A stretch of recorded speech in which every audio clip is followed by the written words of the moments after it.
Thank you. Let's hear from Professor Anderson.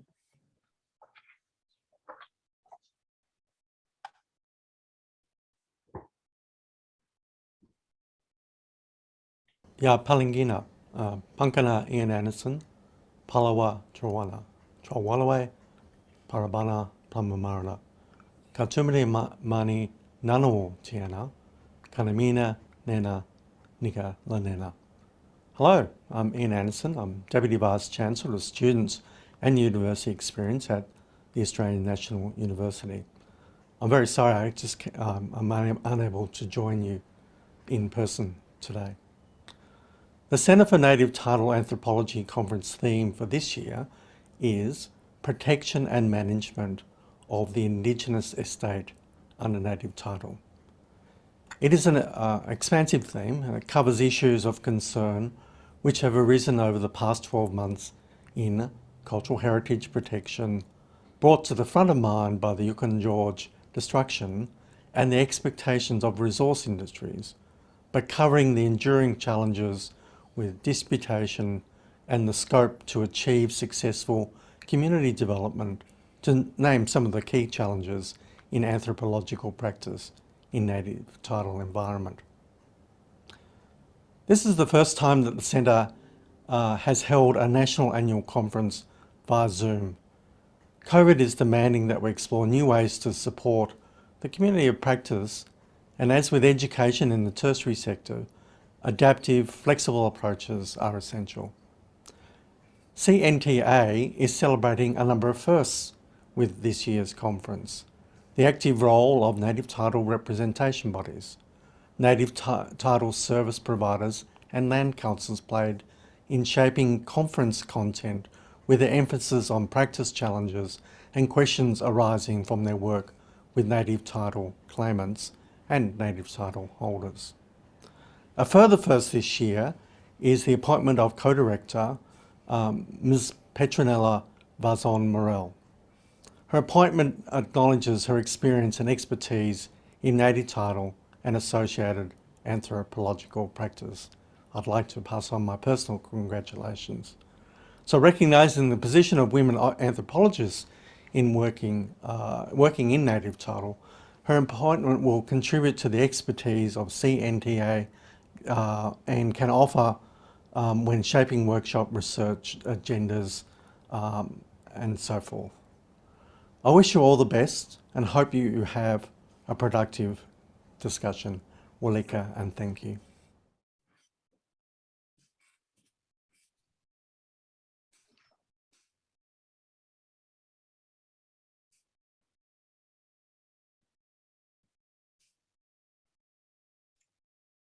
Hello and welcome. It's a great pleasure for me to introduce the co-director of the ANU Centre for Native Title Anthropology, Emeritus Professor David Trigger. As many of you will know, David's research focuses on the different meanings attributed to land and nature across diverse sectors of society and in different countries. In Australian Aboriginal studies, he has carried out more than 35 years of anthropological study on Indigenous systems of land tenure, including applied research on native title claims and resource development negotiations. So I'll now hand you over to Emeritus Professor David Trigger for his keynote, Protection and Management of the Indigenous Estate, the Role of Professional Independence in Anthropological Studies of Native Title and Cultural Heritage. Thank you. Thanks, Petronella, and thanks everybody for joining for the conference. I'm going to speak using some slides shortly because I think I've found from video conferences it's useful for something to look at. My remarks today are chosen from a very wide range of issues that I think surround the practice of anthropology in this sector. What I want to focus on today is a sort of a somewhat vexed question that I think many of us experience over the years about independence, professional independence of working as an anthropologist, whether or not people are employed, as some in NTRBs or other organisations, or whether they're operating as consultants in settings which can be political, highly political, and where expectations from different parties can desire outcomes that suit their interests or their clients' interests. So the question is, I think, for many of us, what are the expectations? What are the understandings? What are the expectations of the understandings and the professional role that anthropology brings? I'll just share my screen now.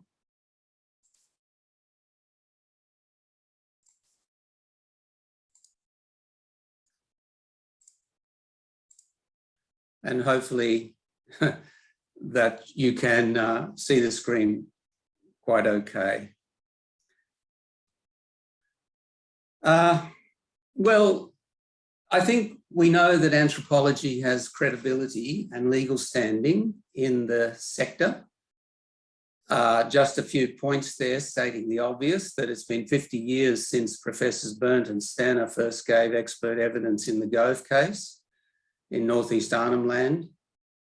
45 years since the Northern Territory land claims began, 30 years since Native Title Act and other legislation around the same time, such as the Queensland Aboriginal Land Act, which similarly involved preparation of lengthy reports and expert testimony from anthropologists. And of course, cultural heritage laws in all jurisdictions across the continent. The bottom point is that in all of this, the work is framed largely by legal procedures.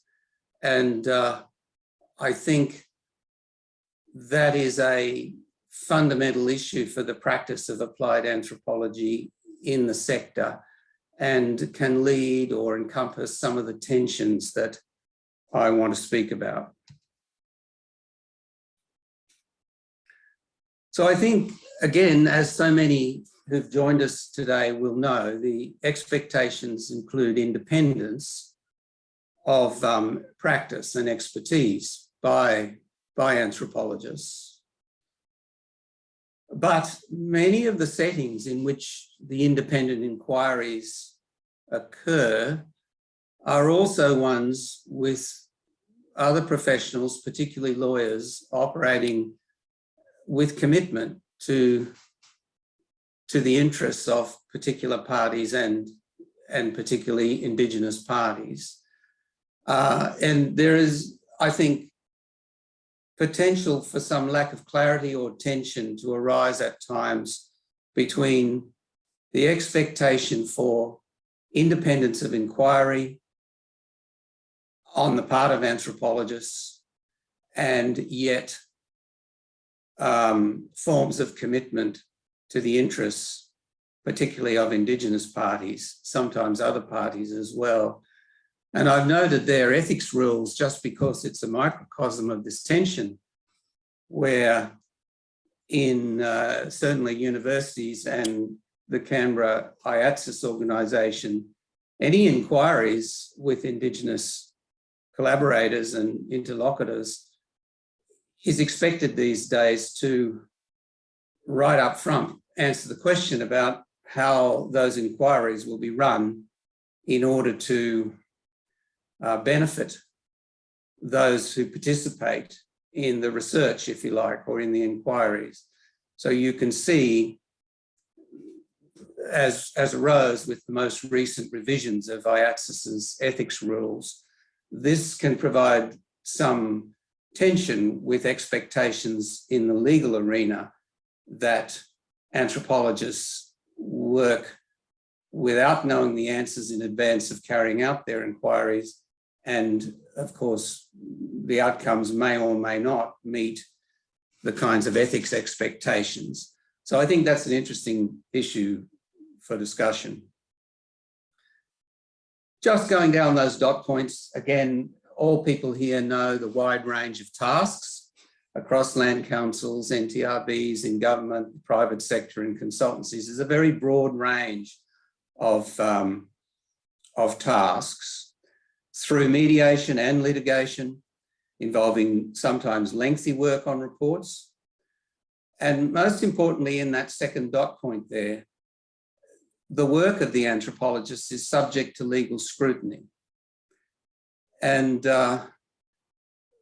it's just to make the point that for those of us who've gone into this area for some time now, this is very different from the expectations and reception of anthropological work in the academy and in other relevant research organisations.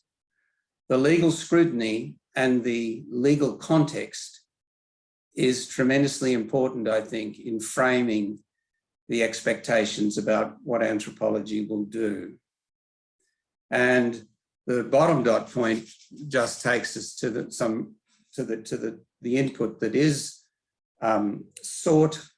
Anthropologists are not just working on native title claims, they're working on post-claim determination development issues, the decisions that are made by native title holders about management of their country, and of course the distributions of money and other compensation benefits. So these are not small issues that anthropologists are increasingly being thrust into.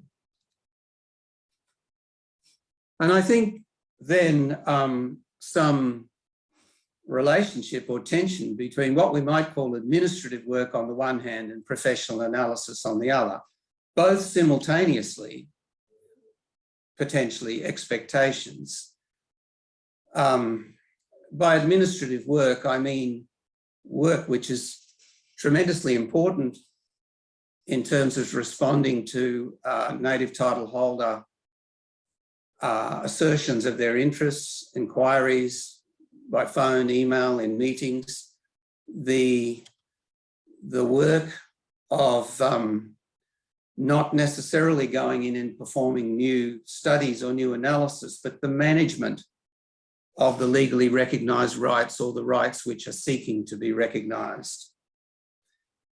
And the second dot point there points to the vigorous communications and to the politics among Indigenous parties, which anthropologists and other colleagues, such as in community development and so on, and for that matter, lawyers will encounter. But in terms of anthropological contributions, these vigorous communications can be asking the messenger, if you like, to restate and reinterpret what the implications of the legal findings are as to people being able to pursue their interests.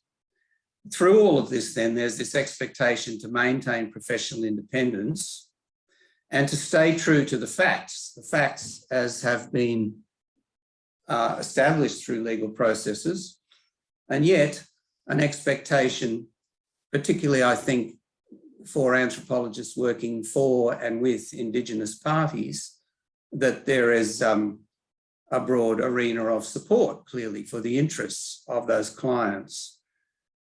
So the professional role at the bottom there and how to respect it can be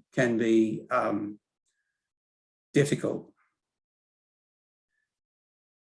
And in native title and cultural heritage, there can be very high stakes in terms of money.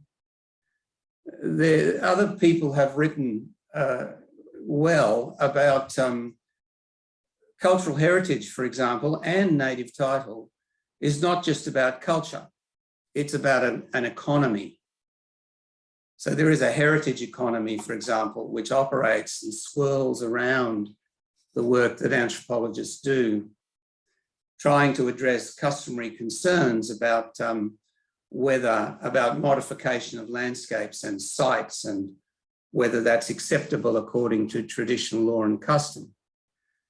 And yet I've also inserted in that second dot point that I think it's more so than other professionals, other workers, or at least very much the case that anthropologists will also be aware of strategies of traditionalism, which can be commensurate with customary concerns or intention with them when decisions are being made and recorded and consultations occurring about the high stakes outcomes of proposals for development on lands where there are legally recognised native title rights.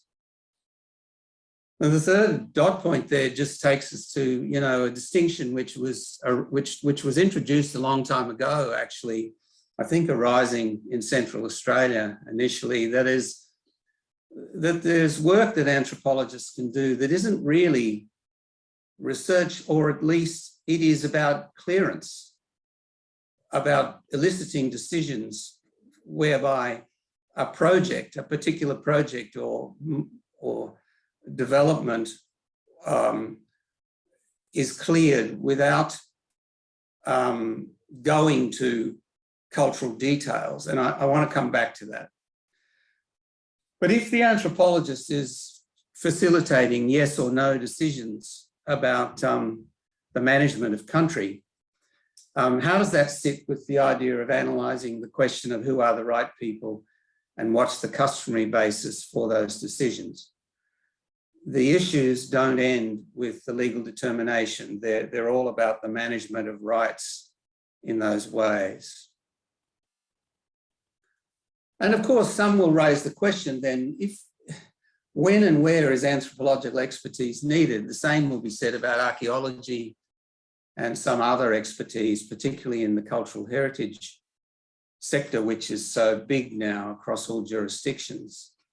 The Minister for Indigenous Affairs in Western Australia, Ben Wyatt, himself an Aboriginal man, through the discussions about the new legislation which has now come to be passed, raised the question, well, you know, heritage, why do we need anthropologists or archaeologists or any other professionals? We just need somebody to go out there with a clipboard and record what the decision is as to whether a proposal is allowable according to traditional law.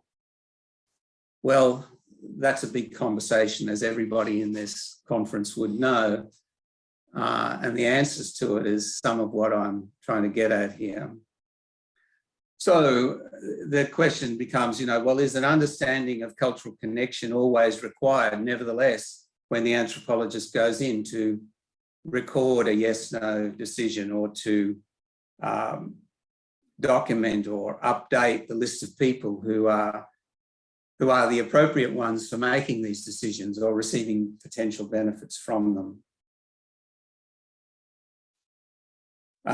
And down the bottom there, I'm just taking us to some of the contested matters that professionals among heritage practitioners certainly debate, which is whether or not there's a role for the practitioner, the anthropologist in this case, to assess the level of cultural significance rather than just document all places where there is some customary connection to country.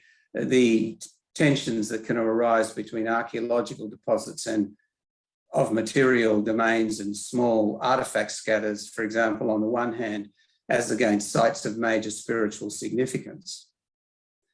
Another area is the anthropologist being aware through previous literature of the way in which views may have changed over some decades as to greater or lesser significance, let's say, of small artifact scatters.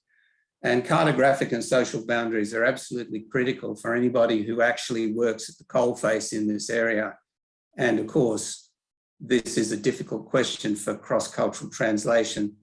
We have you might recall the classic discussions about anthropologists being cross-examined as to how wide is a dreaming track, because that's been very necessary, if you like, in terms of establishing the boundaries of an allowable development on Indigenous lands, but not something that's easy to address in traditional law. So to move fairly quickly through this, you know, the question is there always an investigative role rather than just an administrative role for the anthropologist? How much ethnography is needed, if any, in some tasks that are being carried out? Will PBCs or other organisations simply produce lists of relevant persons, you know, the land councils and the NTRBs and the PBCs? Does the anthropologist just go in with that list of persons, accept that they're the right people, not exercise any professional judgment about that, despite what the anthropologist may encounter, if you like, in the field or in meeting contexts or whatever? Will the anthropologist put to one side any knowledge of what previous studies have been? How much will those previous studies need to be addressed? And particularly in the bottom dot point there, what about conflicts of interest among those consulted? I think there's an assumption that can operate that anybody who says anything about customary connections or the acceptability or otherwise of developments and the management of rights is presenting information that will simply be recorded by the anthropologist and taken back and inserted into the archive. But the anthropologist will know about potential other interests driving the positions that people may take. Different Indigenous parties within the jural public, the relevant jural public. The question is how much ethnography and analysis is to be done. So I've raised that first point about whether we're relying on a list. The question of Indigenous politics, which can't be dodged in many cases. The fact that the legal process tends, I think, too often to have a disinclination to address those conflicts using the notion that they're intramural, and we can discuss that. And the question of whether lawyers and others' understanding of what's involved for anthropologists is understood. There are big questions about change, which I think I'd be interested to hear what other people have in mind. But I think this matter is yet to be faced over the coming couple of decades. Will the legalities of outcomes continue to define the range of rights holders and the definition of their rights and interests? Or will change across the relevant jural public mean that there will be asserted a right to change those rules, to change those laws and customs? And if so, how and to what extent? You know, intergenerational changing knowledge, intergenerational differences about the definition of who are primary rights holders and so on, is around across the sector.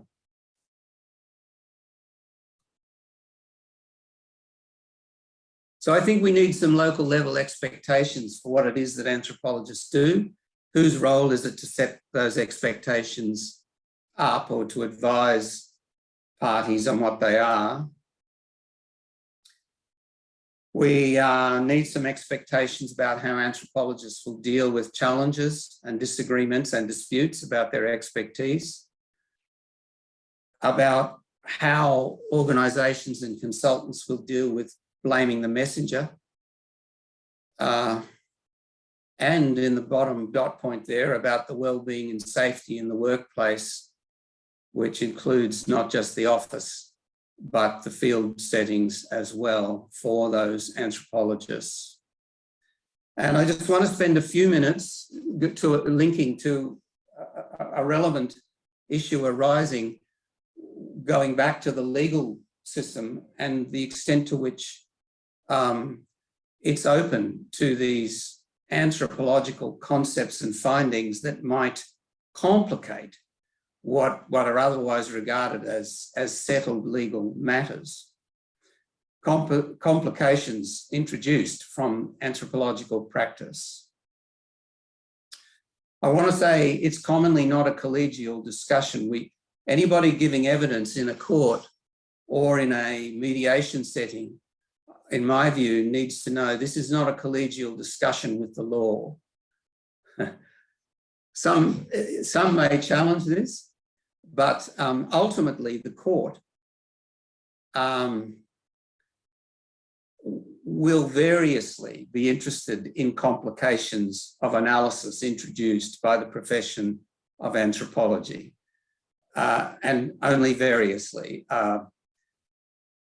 It's something for us to note. And in the recent case I wanted to refer to, which is this Central Queensland, previously known as the Adani claim after the proposed coal mine, I think it takes us to some interesting examples of this. Firstly, the decision is excellent to read as to the role of anthropological expertise, because the judge has a useful summary drawing on what's been said in previous decisions about the role of anthropological evidence, including that for Justice Reeves in the Beliondo case, it's not just about opinion, actually, it's including evidence as to the truth of the lay evidence and of primary facts. The anthropologists have been recognised, he says, as producing a record of statements that have been made by research participants, which is very important. Clearly, taking genealogies back beyond the memory of living claimants. And he says it's a question of weight rather than admissibility. So this is another example where the legal case says anthropological expertise is definitely admissible. It's a question of what weight to be given to it, and that'll be done on a case-by-case basis. There's a couple of really interesting things that emerged from this case.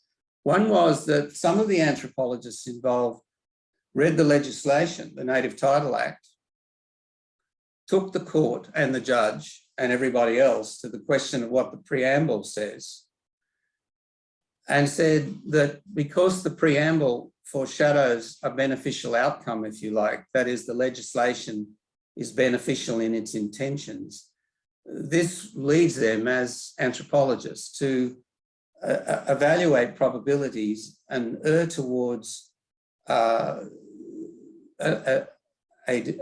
opinion which will be beneficial rather than have any other outcome. Clearly, where that kind of judgment has to be made, which is so common in claims and in all the other work I've been talking about. However, the legal decision was that this is not so. So it's important, it seems, for anthropologists to know that the preamble is not applying to the fact-finding role. Experts cannot adopt what the judge calls beneficial or redressive reasoning, because that's the role of the court. So it takes us back to the expectation of independence rather than erring towards an intended beneficial outcome, despite what the facts may say. All kinds of difficulties may arise, given my earlier comments about anthropological practice, I think here, including anthropology's disciplinary focus, which is through the teaching of the discipline to certainly, for want of a better way of saying it, teach and research and understand and address beneficial outcomes for the descendants of colonized peoples across the world. Quickly, a couple of concepts where this was evident in the Beliondo case. So some of the anthropologists took the court to the concept of cultural amnesia, drawing on Basil Sanson's research and others, where anthropologists will be familiar with the fact that it's only 2 to 3 generations remembered in oral traditions, and that there can be this forgetting of what the circumstance was prior to grandparental generations, and that in this case, this one then affected or was said to have led to some ambiguities about tribal identities and about genealogies over time, where the history since sovereignty is much more than 2 to 3 generations. But the court then said, well, this idea of cultural amnesia, you know, is iffy. It's, the judge doesn't like it. Yes, if there are witnesses who are dealing with sensitive matters in their family's histories that may conflict with documentary records, that it's understandable that there'll be some cultural forgetting, if you like. But it wasn't a very favourable reception of the concept, and the point was made that discrete legal assessment will be required for any such piece of evidence that argues about the cultural amnesia that's part of traditional law. And this was even more so with the concept of gratuitous concurrence. Most will probably know that this is a concept developed decades ago, actually, by a linguistic anthropologist in the Spinifex country of WA,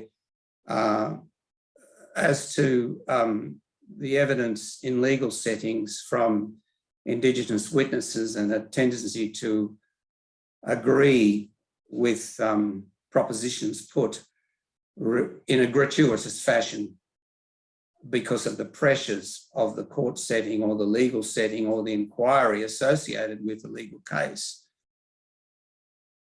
And so the anthropologists, some of them in this Valiondo case, sought to explain changes to identity group names over the years, recent years, because initial decisions were taken gratuitously because of pressures towards unanimity in meetings and the politics of those meetings.